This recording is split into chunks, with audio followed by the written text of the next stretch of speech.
സ്വാതന്ത്ര്യദിനവും republic ദിനവും തമ്മിൽ അജഗജാന്തര വ്യത്യാസമാണ്. സ്വാതന്ത്ര്യദിനത്തിൻ്റെ ആ ഒരു സ്മരണ ഓർമ്മിപ്പിച്ചുകൊണ്ടുള്ളതാണ്. പക്ഷേ ഞാനും നിങ്ങളും ജീവിക്കുന്ന ഈ രാജ്യം ലോകത്തിനു മുമ്പിൽ ഒരു വ്യവസ്ഥാപിതമായ ഭരണഘടനയെ സ്വയം സ്വീകരിച്ച് ആ ഭരണഘടനയ്ക്ക് കീഴിൽ ഒരു ജനം ജീവിക്കാൻ ഉള്ള അനുമതിയും കൺസെൻറ്റും റിസോൾവും അതിനുള്ള ഒരു തീരുമാനവും എടുത്ത് നമ്മൾ സ്വീകരിച്ച ഭരണഘടന സ്വീകരിച്ച് ഒരു ജനാധിപത്യ എല്ലാ അർത്ഥത്തിലും ഒരു ജനാധിപത്യ മതേതര രാജ്യമായി ഇന്ത്യയെ പ്രഖ്യാപിച്ച ദിനമാണ് റിപ്പബ്ലിക് ദിനം എന്ന് പറയുന്നത്.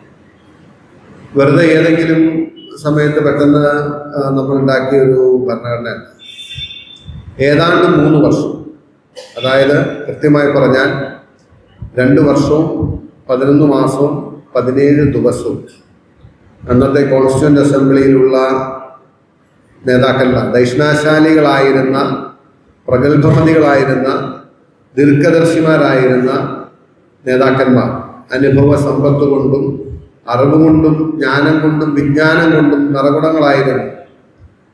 ഡോക്ടർ രാജേന്ദ്ര പ്രസാദിനെ പോലെ, ഡോക്ടർ ബി.ആർ. അംബേദ്കറെ പോലെ, മൗലങ്കറിനെ പോലെ, അങ്ങനെ എണ്ണിയാൽ ഒടുങ്ങാത്ത, അല്ലെങ്കിൽ അത്രയും പേര് എണ്ണിയാൽ ഒടുങ്ങാത്ത ചരിത്ര മുഹൂർത്തങ്ങൾ സൃഷ്ടിച്ചവരാണ് ഇവരെല്ലാവരും, ഒന്നല്ലെങ്കിൽ മറ്റും. അതിൽ കേരളത്തിൽ നിന്നും ഉണ്ടായിരുന്നു 3 പേര്. അതിൽ എസ് സി വിഭാഗത്തിൽപ്പെട്ട ആള് കേരളത്തിൽ നിന്നുണ്ടായിരുന്നു, സ്ത്രീ പ്രാതിനിധ്യം കേരളത്തിൽ നിന്നുണ്ടായിരുന്നു.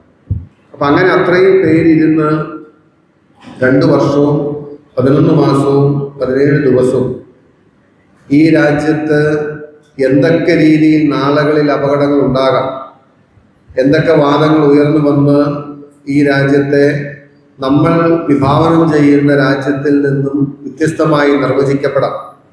അതിനുശേഷം നമ്മൾ ഓർക്കണം, കഴിഞ്ഞ 77 വർഷവും ഈ ഭരണഘടന, ഒരുപക്ഷെ രമേശ് സാറൊക്കെ ഇവിടെ ഉണ്ട്, ഞങ്ങൾ ആരിഫുണ്ട്, ഞങ്ങൾ വക്കീൽമാർ കുറച്ച് പേര് ഇവിടെ ഉണ്ട്.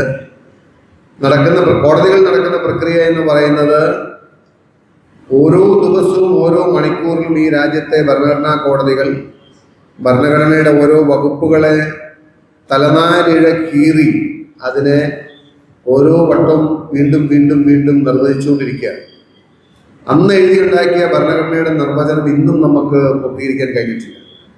പക്ഷെ ഇത്രയും നിർവചനങ്ങൾ ഉണ്ടായി, ഇത്രയും ഭരണാധികാരികൾ മാറി മാറി വന്നു, ഇത്രയും ഗവൺമെന്റുകൾ ഉണ്ടായി, ഒരുപാട് പ്രത്യയശാസ്ത്രങ്ങൾക്ക് ഇന്ത്യയിൽ മേധാവിത്വം ഉണ്ടായിട്ടും ഇന്ത്യയുടെ ഫൗണ്ടേഷനെ ഇളക്കാൻ കഴിയാത്തത്, ഇന്ത്യയുടെ അടിസ്ഥാനത്തെ അല്ലെങ്കിൽ അടിസ്ഥാന ശിലകൾ മാറ്റാൻ കഴിയാത്തത് നിങ്ങൾ ഓർക്കണം. 1950 ജനുവരി 26 നമ്മൾ പ്രഖ്യാപിച്ചു. 1949 ജനുവരി 24 നമ്മൾ 24 നമ്മൾ അഡോപ്റ്റ് ചെയ്തിരുന്നു. പക്ഷെ 26 പ്രഖ്യാപിച്ച ആ റിപ്പബ്ലിക് പ്രഖ്യാപനമുണ്ട്. അതുകൊണ്ടാണ് ഇന്ത്യയുടെ ആദ്യത്തെ ഭരണഘടനയുടെ പ്രിയാമ്പിൾ വായിക്കുന്നത്. We the people of India resolve to constitute India into a sovereign secular democratic republic എന്ന് അന്ന് നമ്മൾ പ്രഖ്യാപിച്ചത്. പിന്നീടാണ് സോഷ്യലിസ്റ്റ് എന്ന വാക്ക് ഭരണഘടനയുടെ പ്രിയാമ്പിൾ ഇന്ദിരാഗാന്ധിയാണ് കൊണ്ടുവരുന്നത്. ഞാൻ പറഞ്ഞ അന്നാണ് നമ്മുടെ രാജ്യത്തിൻ്റെ ഒരു സ്വഭാവം, രാജ്യത്തിൻ്റെ പ്രത്യയശാസ്ത്രം ലോകത്തോട് പ്രഖ്യാപിച്ചതാണ് റിപ്പബ്ലിക് എന്ന് പറയുന്നത്. ഇന്ത്യ എങ്ങനെയുള്ള രാജ്യമാകും? ഇന്ത്യക്ക് സ്വാതന്ത്ര്യം കിട്ടി. ഇന്ത്യ നാളുകളിൽ എന്ത് തരം രാജ്യമാണ് ആകാൻ പോകുന്നത് എന്ന് എല്ലാവരും, ലോക രാജ്യങ്ങൾ മുഴുവൻ ആകാംക്ഷയോട് കൂടി ഇരിക്കുമ്പോൾ India will remain as A sovereign democratic secular republic എന്ന് ലോകത്തോട് നമ്മൾ പ്രഖ്യാപിച്ചതാണ്. ആ പ്രഖ്യാപനത്തിൻ്റെയും അതിന് അടിസ്ഥാനവും ആധാരവുമായ ഭരണഘടനയുടെയും സംരക്ഷണയിലാണ് ഞാനും നിങ്ങളും. എൻ്റെയും നിങ്ങളുടെയും എല്ലാ അവകാശങ്ങളും, എൻ്റെയും നിങ്ങളുടെയും സമൂഹത്തിൻ്റെ എല്ലാ അവകാശങ്ങളും ഉണ്ടായതും അവകാശങ്ങൾ സംരക്ഷിക്കപ്പെടുന്നതും ആ പ്രഖ്യാപനത്തിൻ്റെയും ആ ഭരണഘടനയുടെയും വെളിച്ചത്തിലാണ്. അറ്റ് ടൈംസ് ഇപ്പോൾ നമ്മൾ കഴിഞ്ഞ ഒരുപക്ഷെ കോൺഗ്രസ് എന്ന നിലയിൽ ആലോചിക്കുകയാണെങ്കിൽ കഴിഞ്ഞ 15 വർഷക്കാലത്തോളമായി നമ്മൾ പ്രതിപക്ഷത്താണ്. ഈ രാജ്യത്ത് അധികാരത്തിലിരിക്കുന്ന ഗവൺമെന്റിന് ഏറ്റവും അസ്വസ്ഥതയും പ്രയാസവും ഉണ്ടാക്കുന്നത് അവർ ആഗ്രഹിക്കുന്ന പ്രത്യയശാസ്ത്രം ഇന്ത്യയിൽ നടപ്പിലാക്കാൻ കഴിയാതെ വരുന്നത് ഈ ദിവസത്തിൻ്റെ പ്രത്യേകത കൊണ്ടാണ്. അന്ന് ഒരുപക്ഷെ നാളുകളിൽ ഈ രാജ്യം വർഗീയമായി ചിന്തിക്കുന്നവരുടെ കയ്യിൽ എത്തിച്ചേർന്നാലും ഈ രാജ്യത്തിൻ്റെ അടിസ്ഥാന ശിലകളെ മാറ്റാൻ കഴിയരുത് എന്ന് വിചിന്തിതമായി ആലോചിച്ചു. അതിവിദൂര സാധ്യത പോലും അന്നില്ല. അതിവിദൂര സാധ്യത പോലും അന്ന് ഇന്ത്യ രാജ്യത്ത് ഈ നിലയ്ക്കുള്ള ഒരു പ്രത്യയശാസ്ത്രം അധികാരത്തിൽ വരാനുള്ള അതിവിദൂരമായ സാധ്യത ഇല്ലാഞ്ഞപ്പോൾ പോലും ഇനി നാളുകളിൽ അങ്ങനെ ഒരു അപകടം ഉണ്ടായാൽ ഈ രാജ്യം അതിൻ്റെ സ്വത്വം, അതിൻ്റെ ഐഡൻറ്റിറ്റി, അതിൻ്റെ ആത്മാവ് നിലനിൽക്കണമെന്ന് കണ്ട് 2 വർഷവും 11 മാസവും 17 ദിവസവും രാവും പകലും ചർച്ച ചെയ്ത് ഉണ്ടാക്കിയതാണ് ഇന്ത്യയുടെ ഭരണഘടന. Such A valuable document. നമ്മളെല്ലാം വളരെ കാഷ്വലായി പറഞ്ഞു പോകുന്നതാണ്. നമ്മൾ ഓർക്കണം, നമ്മളെല്ലാവരുടെയും അസ്തിത്വം തന്നെ, അല്ലെങ്കിൽ നമ്മുടെ ഈ ഇന്നത്തെ കാലഘട്ടത്തിലും നമ്മൾ നിലനിൽക്കുന്നതും നമുക്ക് നമ്മുടെ വിശ്വാസം ഈ രാജ്യത്ത് മുന്നോട്ട് കൊണ്ടുപോകാൻ കഴിയുന്നതും എൻ്റെയും നിങ്ങളുടെയും വൈവിധ്യങ്ങളെ ഈ രാജ്യം ഹൃദയത്തോട് ചേർത്ത് വെച്ച് അതിൽ അഭിമാനപൂരിതയാണ് എൻ്റെ രാജ്യമെന്ന് നമുക്ക് പറയാൻ കഴിയുന്നതും it is because of this day, January 26, 1950, this country decided to be a sovereign, secular, democratic republic. അതിൻ്റെ ഇമ്പോർട്ടൻസ് ചെറുതല്ല. ഇന്ന് റിപ്പബ്ലിക് ഡേ കാലത്തെ കൊടി ഉയർത്തി കഴിഞ്ഞാൽ അവസാനിക്കുകയാണ്, കുട്ടികൾക്ക് മിഠായി കൊടുത്തു കഴിഞ്ഞാൽ അവസാനിക്കുകയാണ്. It's not like that. We should keep on reminding ours. എത്ര പ്രയാസപ്പെട്ടാണ്, എത്ര ഒരുപക്ഷെ നമ്മൾ പാലാഴി കടയുന്നത് പോലെ നമ്മൾ ഈ അമർചിത്രകഥയിലൊക്കെ വായിച്ചിട്ടുണ്ട്. പഴയ ഇതിഹാസങ്ങളും പുരാണങ്ങളും ഒക്കെ വായിക്കുമ്പോൾ പാലാഴി മദനം എന്ന് പറയുന്ന പാലാഴി കടയുന്നത് പോലെ ഇന്ത്യയുടെ രാഷ്ട്രീയ ചേതസ്സിനെ മദനം ചെയ്താണ് ഇന്ത്യയുടെ ഭരണഘടന ഉണ്ടാക്കിയെടുക്കുന്നത്. ഇന്ത്യയിൽ അസമത്വം നിലനിൽക്കുന്നു, ജാതി വ്യവസ്ഥ നിലനിൽക്കുന്നു, വിവിധ മതങ്ങൾ നിലനിൽക്കുന്നു, വിവിധ സംസ്കാരങ്ങൾ നിലനിൽക്കുന്നു, എണ്ണിയാൽ ഒടുങ്ങാത്ത വൈവിധ്യങ്ങൾ ഈ രാജ്യത്ത് നിലനിൽക്കുന്നു. ഇതിനെല്ലാം കണ്ടുകൊണ്ട് ആ നിലയ്ക്കുള്ള ഒരു ഭരണഘടന ഇന്ത്യക്ക് ഇല്ലായിരുന്നുവെങ്കിൽ ഇന്ന്, പക്ഷെ അന്ന് 47 സ്വതന്ത്രയായ രാജ്യത്തെക്കുറിച്ച് ലോകം പറഞ്ഞത് ഏറിയാൽ 10 വർഷം അല്ലെങ്കിൽ 15 വർഷത്തിനപ്പുറത്തേക്ക് ഇതിന് ആയുസില്ല എന്നതാണ്. കാരണം ലോകത്തിൻ്റെ ചരിത്രം അങ്ങനെയായിരുന്നു. എല്ലാ സമൂഹങ്ങളും ഛിന്ന ഭിന്നമായി പോയിട്ടു.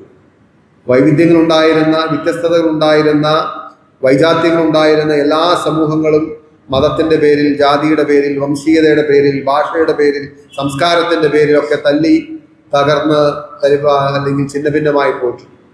ലോകത്തെ വൻകിട രാഷ്ട്രങ്ങളുടെയും അനുഭവം അത് തന്നെയായിരുന്നു.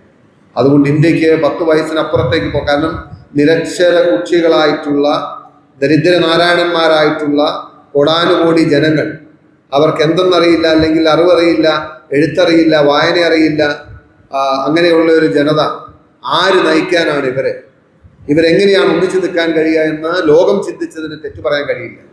പക്ഷെ ആ പ്രതിസന്ധികളെല്ലാം അതിജീവിച്ച് ഇന്ന് ലോകത്ത് തലയെടുപ്പുള്ള ഒരു രാഷ്ട്രമായി, ലോകം അതിശയത്തോടെ, അത്ഭുതത്തോടെ, ആദരവോടെ നോക്കുന്ന രാജ്യമായി ഇന്ത്യയെ മാറ്റുന്നതിന് പിന്നിൽ നടന്ന ഏറ്റവും നിർണായകമായ രാഷ്ട്രീയ പ്രക്രിയയാണ് January 26, 1950 നമ്മളെല്ലാവരും നമ്മുടെ പൂർവികർ ചേർന്ന് ഈ രാജ്യം ഇങ്ങനെ ആയിരിക്കണമെന്ന് തീരുമാനിച്ചു. It has got a lot of importance. പ്രത്യേകിച്ച് ഇന്നത്തെ കാലഘട്ടത്തിലെ തലമുറയെ നമ്മൾ ഇത് ഓർമ്മിപ്പിക്കേണ്ടതായിട്ടുണ്ട്. നിങ്ങളെല്ലാവരും മിക്കവരും ജനപ്രതിനിധികളും നേതാക്കന്മാരുമായതുകൊണ്ടാണ് ഞാനിത് പറഞ്ഞത്. ഇതാണ് ഇന്ത്യയുടെ വാല്യൂസ് എന്ന് പറയുന്നത്, രാജ്യത്തിൻ്റെ വാല്യൂസ് എന്ന് പറയുന്നത്. നമുക്ക് വ്യക്തിപരമായ അല്ലെങ്കിൽ നമ്മുടെ മറ്റ് വിശ്വാസത്തിൻ്റെ അടിസ്ഥാനത്തിൽ നമുക്ക് ഒരുപാട് മൂല്യങ്ങളുണ്ടാകും. പക്ഷെ ഇന്ത്യ എന്ന രാജ്യത്തിൻ്റെ മൂല്യങ്ങൾ എന്താണെന്ന് ചോദിച്ചാൽ, ഇന്ത്യൻ ഈത്തോസ് എന്താണെന്ന് ചോദിച്ചാൽ, ഇന്ത്യ എന്ന ആശയം നിലനിൽക്കുന്ന എവിടെയാണെന്ന് ചോദിച്ചാൽ, ഈ ഭരണഘടനയുടെ അന്തസത്തയിലാണ് ഇന്ത്യ എന്ന രാജ്യത്തിൻ്റെ ആത്മാവ് കുടികൊള്ളുന്നത്. ആ ഭരണഘടനയെ എന്ന് ക്രഷ് ചെയ്താലും ഈ രാജ്യം അവസാനിക്കും. ഒരു ശരീരത്തിൽ നിന്നും ശ്വാസം നിലയ്ക്കുന്നത് പോലെയാണ് ഇന്ത്യൻ ഭരണഘടന റെപ്രസെൻ്റ് ചെയ്യുന്ന വാല്യൂസിന് നമ്മൾ ക്രഷ് ചെയ്താൽ ശ്വാസം കിട്ടാതെ പിടഞ്ഞു ഭരിക്കുന്ന ഒരു മനുഷ്യനെ പോലെ ഇന്ത്യ എന്ന രാജ്യത്തിൻ്റെ ഉച്ഛ്വാസവായു നിലയ്ക്കും. സംശയമല്ല. പിന്നീട് എന്ത് സംഭവിക്കുമെന്ന് നമുക്ക് ആർക്കും പറയാൻ ഞാൻ പ്രെഡിക്റ്റ് ചെയ്യാൻ ആളല്ല. പക്ഷേ അതുകൊണ്ടാണ് റിപ്പബ്ലിക് ഡേക്ക് വലിയ പ്രാധാന്യമുണ്ട് എന്ന് പറയാൻ കാരണം. So we should all celebrate republic day with great pride. വലിയ അഭിമാനത്തോടു കൂടി വേണം നമ്മൾ ഈ റിപ്പബ്ലിക് ഡേ ആഘോഷിക്കാൻ. കാരണം നമ്മളെല്ലാവരും നിൽക്കുന്നത് രാഷ്ട്ര നിർമ്മാണത്തിന് വേണ്ടിയിട്ടാണ്. പൊതുരംഗത്ത് പ്രവർത്തിക്കുന്നവരെല്ലാവരും, രാഷ്ട്രീയത്തിൽ പ്രവർത്തിക്കുന്നവരെല്ലാവരും, ഈ രാജ്യത്തെ സേവിക്കുന്ന ഉദ്യോഗസ്ഥരെല്ലാവരും ആത്യന്തികമായി ചെയ്യുന്നത് രാഷ്ട്ര നിർമ്മാണമാണ്. ആ രാഷ്ട്ര നിർമ്മാണം കഴിഞ്ഞ 77 വർഷക്കാലം നമ്മൾ ഇത്രയും വിജയകരമായി മുന്നോട്ട് കൊണ്ടുപോയത്. ഇനിയും ഒരുപാട് കാലം നമുക്ക് സഞ്ചരിക്കാനുണ്ട്. അതിലേക്കുള്ള ദിശാബോധം നൽകുന്നതും അതിലേക്കുള്ള ചൂണ്ടുപലക കാണിക്കുന്നതും അതിലേക്കുള്ള വെളിച്ചം കാണിക്കുന്നതും ഇന്ത്യൻ ഭരണഘടനയാണ്. ആ ഭരണഘടന ഈ രാജ്യം അഡോപ്റ്റ് ചെയ്ത ദിനം എന്ന് പറയുന്നത് ഈ രാജ്യത്തിൻ്റെ ജാതകം കുറിച്ച ദിനമാണ്. ഈ രാജ്യത്തിൻ്റെ, ഇന്ത്യ എന്ന രാജ്യത്തിൻ്റെ ജാതകം കുറിച്ച ദിനമാണ് 1950 ജനുവരി 26 എന്ന് പറയുന്നത്. അപ്പം അതുകൊണ്ട് അതിന് തിരുത്തപ്പെടാതെ, അത് ഇല്ലാതാകാതെ നമ്മൾക്ക് കാത്തു സൂക്ഷിക്കാമെന്ന് മാത്രം പറഞ്ഞുകൊണ്ട് ഈ വൈകി വന്ന് ദീർഘമായി സംസാരിച്ചതിലുള്ള ക്ഷമാപണം നടത്തിക്കൊണ്ട് എല്ലാവർക്കും ഒരിക്കൽ കൂടി റിപ്പബ്ലിക് ദിനത്തിന്റെ ആശംസകൾ നേർന്നുകൊണ്ട്, അഭിവാദ്യങ്ങൾ നേർന്നുകൊണ്ട് ഞാൻ എൻ്റെ വാക്കുകൾ സംസാരിക്കുന്നു. നന്ദി, നമസ്കാരം. ജയ് ഹിന്ദ്.